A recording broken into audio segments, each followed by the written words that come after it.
Assalamualaikum warahmatullahi wabarakatuh. Perkenalkan, nama saya Michelle Auliatu Firmansyah, perwakilan dari SMPN 29 Gresik.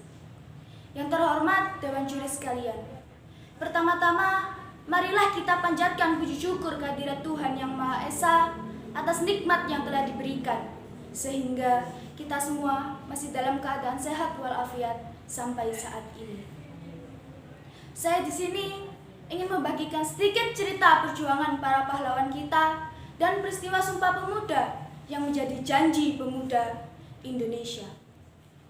Berdirinya saya di sini ingin mengajak kalian semua untuk mengenang sosok para pahlawan kita yang semakin harinya semakin terlupakan di era modern seperti saat ini.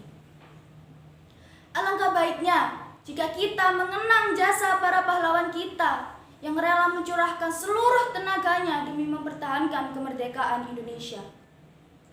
Mereka berperang di medan perang dengan meneteskan darah, keringat, serta air mata demi Sang Merah Putih bisa kembali berkibar di Indonesia.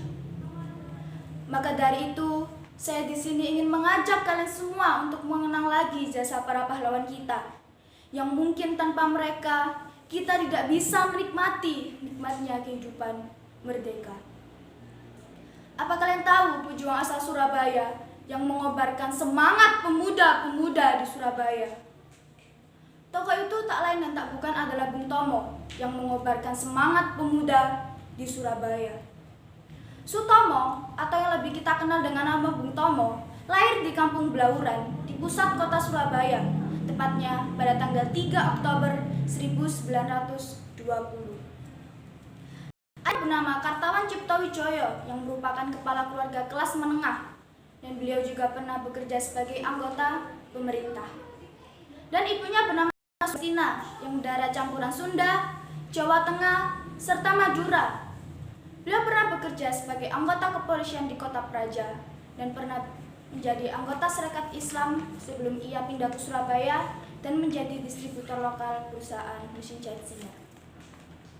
Bung Tomo menikah dengan Sulistina Sutomo dan dikaruniai seorang anak bernama Bambang Sulistomo. Dan beliau wafat tepatnya pada tanggal 7 Oktober 1981 di Arafah, Mekah, Saudi Arabia. Bung Tomo dilahirkan dan dibesarkan dalam keluarga yang sangat menghargai pendidikan, dan beliau merupakan sosok yang penuh semangat dan bekerja keras. Setelah beliau menamatkan pendidikannya di sekolah dasar, beliau melanjutkannya ke sekolah pertama Mulo. Namun, pada saat usianya 12 tahun, beliau berhenti bersekolah dan mulai bekerja kecil-kecilan. Lalu beliau bergabung dengan Kepanduan Bangsa Indonesia atau KBI. Dan dari sinilah beliau mendapatkan pendidikan pengganti dan menumbuhkan jiwa nasionalisme dari kegiatan ini. Saat usianya 17 tahun, beliau mendapatkan tingkat Pandu Garuda di KBI. Dan dari pangkat inilah beliau mulai dikenal oleh masyarakat luas. Bung Tomo terkenal akan kegigihannya melawan penjajah di daerah Surabaya dengan bantuan tentara Nica. Perlawanan ini berakhir dengan pertempuran 10 November 1945. Dan pertempuran ini diperingati dengan sebutan Hari Pahlawan. Bung Tomo terkenal akan teriakan kencangnya, dan salah satu kata yang pernah beliau ucapkan adalah merdeka atau mati.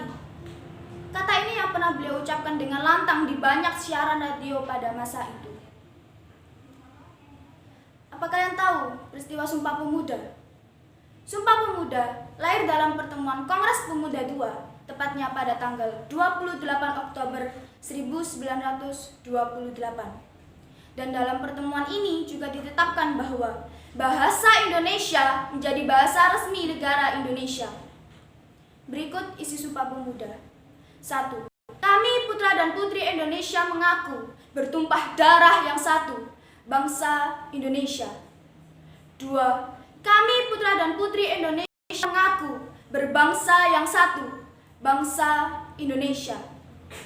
3. Kami putra dan putri Indonesia menjunjung bahasa persatuan, bahasa Indonesia. Teks Sumpah Pemuda tersebut ditulis oleh Muhammad Yamin, salah satu pejuang kita yang ikut berperan dalam memerdekakan Indonesia. Dan teks Sumpah Pemuda tersebut juga dibaca oleh seluruh pemuda Indonesia pada masa itu, tepatnya pada tanggal 28 Oktober, dan masih selalu diperingati sampai sekarang dan menjadi tonggak utama kemerdekaan Indonesia. Setelah saya menceritakan sedikit perjuangan para pahlawan kita dan peristiwa Sumpah Pemuda, saya harap kalian semua dapat menghargai lagi jasa para pahlawan kita dan menjadikan beliau sebagai motivasi, bukan malah meninggalkan dan melupakan jasa beliau begitu saja. Sekian pidato yang dapat saya sampaikan, kurang lebihnya saya mohon maaf bila ada salah kata. Semoga pidato yang saya sampaikan tadi dapat sedikit menambah wawasan Anda. Akhir kata, wassalamualaikum warahmatullahi wabarakatuh.